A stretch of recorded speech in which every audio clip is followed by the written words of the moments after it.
ఈ సమ్మర్ సీజన్లో ever help లేకుండా ఒక్కళ్ళే చిటికలో ఈ వడియాలు పెట్టేయచ్చు. అది కూడా ఒకే ఒక్క ఇంగ్రీడియంట్ యూస్ చేసి. ఫస్ట్ టైం చేసే వాళ్ళు కూడా చాలా కాన్ఫిడెంట్గా చేయొచ్చు. ఒక గిన్నె సగ్గుబియ్యం తీసుకోండి. ఇందులో 2 గిన్నెల వాటర్ యాడ్ చేసుకోవాలి. మార్నింగ్కి ఇవి బాగా మెత్తగా నానిపోతాయండి. ఇప్పుడు ఇందులో 6 గిన్నెల వాటర్ యాడ్ చేసుకొని స్టవ్ మీద పెట్టి మీడియం ఫ్లేమ్లో ఇలా ఉడికించుకోండి. సగ్గుబియ్యం చాలా ఫాస్ట్గా ఉడికిపోతాయి. ఒక 15 మినిట్స్లోనే ఇలా ట్రాన్స్పరెంట్గా అవుతాయి. కొంచెం సాల్ట్ వేసుకొని ఇలాగే వడియాలు పెట్టేసుకోవచ్చు.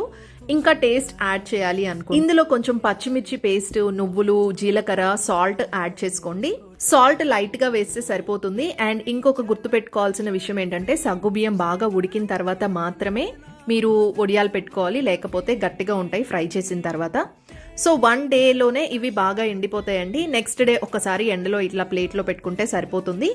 ఆయిల్లో వేస్తే అసలు చాలా బాగా పువ్వుల్లాగా పొంగుతాయి అన్నమాట.